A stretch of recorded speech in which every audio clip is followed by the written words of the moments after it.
Good morning, ladies and gentlemen. That was a fantastic panel session that spoke about digital lending shaping the future of banks. A great job to all the panel members. Now, to move ahead, we have our next corporate presentation that will be speaking on 8 key aspects for next generation digital banking transformation. And to present this, I here have with me Mr. Srikanth Nadhamuni, Chairman and co-founder for Novopay Banking. Over to you, Mr. Srikanth. Thanks, Jason. Hey, wonderful to be here, everybody. I'm sure you're from various banks and NBFCs and fintech companies and so on. Love to talk about this topic. Today's topic being 8 key aspects for next generation digital banking transformation. And what I'd like to say, up front is this doesn't come out of some theoretical understanding of either digital or banking. In fact, two things sort of helped shape my thinking on sort of this next generation digital banking platform, if you will. One is I was the founder CTO of the Aadhaar project. I set up the UID Technology Center and we created this enormous infrastructure to do, at that time, Nandan wanted me to do 1.5 million Aadhaar enrollments a day. And that required over 1 trillion biometric, actually many more, over 1,000 trillion biometric matches a day in order to manage that. So we had to build a extremely flexible and horizontally scalable infrastructure which could do, literally trillions of transactions every day. And I'll tell you a little bit about what from that we've taken to this banking platform that we've built. The second is we've actually built this platform at Novopay. So it comes from actually designing, architecting, deploying, and seeing through some of these aspects. So with that, let me start off. At a high level, there are several components of, earlier we used to talk about core banking systems, but right now there are many other components that are needed in order to make your bank successful and to rapidly deploy these solutions. So the first one is what I call the hub and spoke model. Basically, what that means is your hub is a centralized location where it is all-knowing, all-powerful, incredible amount of compute, storage, as well as networking. But your spokes are where your customers are coming from, okay? And you have to assume that millions of your customers, some of them might come from like a desktop, laptop environment. Many of them will come from a smartphone, okay? Increasingly, more larger numbers. If you see Mary Meeker's internet trends, it's very clear that the smartphone is where it's all going. And who knows, pretty soon it might be the watch from which people do transactions, payments, whatnot. Could even be the glasses. Looks like soon we have glasses also coming in, of course, tablets and so on. So you have to assume that you have millions of devices at the spokes, which are connected to your hub in some sort of maybe a cloud installation, and that is your hub and spoke model. Moving forward, cloud deployed. I talked about cloud very briefly. So when you talk about the cloud, it has some distinct advantages, okay? The case study, the famous case study is that at Christmas time in the US, the infra that you need is 6 times what you need at non-holiday time, right? So you're going to buy 6 times the compute and other infra just to handle your Christmas load. Same in India. Now, we are clustering around the Diwali and the holiday seasons. How do you manage that? So you can burst into the cloud because of its elasticity. You can take as much infra as you need for only those days that you need them, as opposed to deploy your own infra. And of course, the huge amount of virtualization of compute, network, and storage allows you to focus on banking as opposed to tech, data center, DevOps. And lastly, there's been lots of advancements. The orchestration of a Kubernetes kind of environment or the Docker environments allow you to containerize your microservices and deploy them very fast. You can instantiate, you can stand up a service very quickly. And in fact, Novopay, I guess this is my sales team's plug, offers these banking solutions as a cloud-hosted service. Instead of telling you, hey, here is a piece of software, enterprise software, go and empower your bank, we actually provide a hosted service on the cloud, banking as a service on the cloud, so that you can focus on banking and we can focus on running that, not only the software, but also running that infra on the cloud. Okay, moving on. Next one, mobile first. If you look at the diagram, okay, in the diagram, the central piece is what was earlier called the core banking system. But your front end, it needs to come out of the box. It can't be a band-aid later on. It can't be a, I have a core banking system and now, can we build mobile banking? Can we build internet banking? Unfortunately, some of those APIs are coarse. You can't get the kind of differentiated service you want for your customer when they see your app out here. And many banks have done a fairly poor job. And I'm not talking only about Indian banks, globally. It takes forever. My kids in the US, when I try to pay tuition for their colleges, it takes me like 20 minutes to figure it out every time. I'm talking about Citibank. It takes me the same transaction I have to do. It takes a long time. So the front end, mobile first, simple to use front end, where we are sitting in a car, we are sitting in a bus, we are going on a train, we want to finish our banking transactions, we want to finish our payment transactions, we want to pay our utility bill. All of those, mobile first is going to lead the way in banking. So you need to be sure that your platform comes out of the box with this. Not, hey, here's a core banking system, now you go and build your own mobile experience. Out of the box, you need a mobile first strategy. Nextly, the dashboards and analytics. You see behind the core banking system, you see on the top, the blue box, where there is this guy sitting in front of a network operations center, a dashboard. If I may take you back to the Aadhaar days, about 8 years ago, to do 1.5 million transactions, like I said, we had to do 1,000 trillion biometric matches, and my system would slow down every day. And I would bring like some 50 engineers to my big boardroom, and they would all run SQL queries to figure out what slowed it down. I said, this can't work. So I personally designed a NOC, a network operations center, a dashboard with analytics, with the real-time analytics, showing visually what was going on. Okay, pie charts, graphs, GIS reports, maps, right? So that is something we have built out of the box. Why? Because decision making, the charts and visualizations, decisions need to jump out of the chart for you, as opposed to you looking at an Excel spreadsheet and getting a consultant to make sense of the data, right? Very, very important. This is part of the package, not some adjunct thing that you build. It shouldn't slow down your core systems. Moving forward. So here's a picture of our NOC at Novopay. We run our own, retail BC business in some 150,000 retail outlets in 23 states. And this is the NOC that shows that. It's running on the same banking platform, same dashboard and analytics platform. Next one, APIs. Okay, many of you might have heard it. Some of you might not know what API means. Application programmatic interface.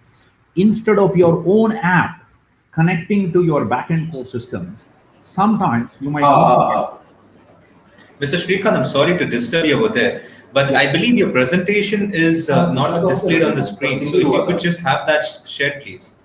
Oh, no. Yeah. Sorry.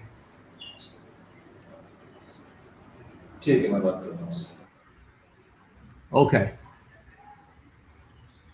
Sorry about that. I was showing very pretty slides, but none of you could see it. So, sorry. So I was actually, this was the dashboard architecture I was telling you about. And this is the network operations center at Novopay, which shows the dashboards and analytics that I was talking about. And I was focusing right now on APIs. APIs is the box behind the core banking system, connecting to your various partners, maybe Aadhaar, maybe NPCI switch, card payments, and so on. Here, what we're talking about in APIs is no more are you going to bank on only your app, your mobile app, to service your customers. There might be other partners who could bring customers to you to do your transactions. It could be lending, it could be payments, it could be liabilities, and so on. So very important to have these southbound APIs coming into your system. And also you need the ability to call out to other partners and so on. Very important. And all the various India stack things that I'll talk about soon are also connected through these APIs. Of course, there's a lot of details in how you choose an API gateway. I will not go today into too much detail, but you need the scalability. You need the ability to throttle sometimes some partners who may use up too much of your services, the sandbox to publish your APIs, the analytics platforms that I already talked about. I'm going a little fast so that I cover all the points that I wanted to cover today. The next is the India stack. India is particularly done very progressive things in payments and banking. For instance, the Aadhaar identity system allowed us to do KYCs easily through OTP, through fingerprint, through iris, now even through face. Whether you do KYC or authentication, UPI is going through the roof, and Google is now talking about taking UPI globally, right? Because they have had a very good experience on Google Pay. Of course, we have many other platforms, Paytm and PhonePe and others, who are doing UPI very well. OCAN, the flow-based lending, looks like the last session was on digital lending, and I'm sure they talked about OCAN, the flow-based lending platform with its account aggregator framework and so on. It's very important that this platform that you take, the digital banking platform, comes fully functional with all these adapters, whether it is for Aadhaar, AUA, KUA, whether it is for UPI payment linkages, whether it's for OCAN-based account aggregator framework, the LSP framework, the loan service provider framework, and so on, needs to come as a part of your package. It has to be an adapter kind of technology where you just plug in and it starts working with these various digital ecosystems that India has built, the India stack ecosystems. Okay, moving on. By the way, a lot of this work has been done by Nandan Nilekani and the iSpirit group. And the good news is, not only is it software, it is beautifully designed by Pramoda Verma and others, who was the chief architect at Aadhaar, but also, the blessings of the regulators and the various ministries also sort of come with many of these India stack digital transformation. Next is AI. A lot has been talked about artificial intelligence. I'm fascinated by this field. I think it's probably one of the most transformational things that have happened in technology in the last 20 years. Okay, I think it's bigger than mobile. We will see. But we have actually built what's called a machine learning workbench, where everything from taking your existing, let's say, loan data to exploratory data analysis, very mathematical model building. There are many models, whether it's deep learning or regression or whatever the models are, all the way model validation, deployment, monitoring, down to cloud deployment with a single click is possible by a non-data scientist, by a banker, using our ML workbench, because we wanted to bring machine learning to a bank so that they could run it, as opposed to give away their data to somebody else to do it, which I'm sure you're all sensitive about. So the other thing is, often AI systems are separate. Your core banking system is here, and then you give data to the AI system and it does something and gives back some results to you. Here it is connected at the hip.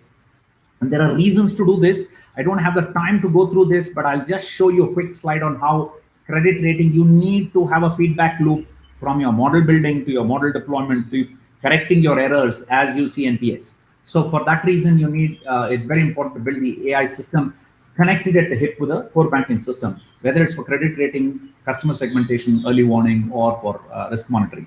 So with the last thing I will talk about is a layered and modular platform. I'm just showing you a quick preview of our architecture, of the Novopay technology architecture. You can see the layering. Why is this layering important?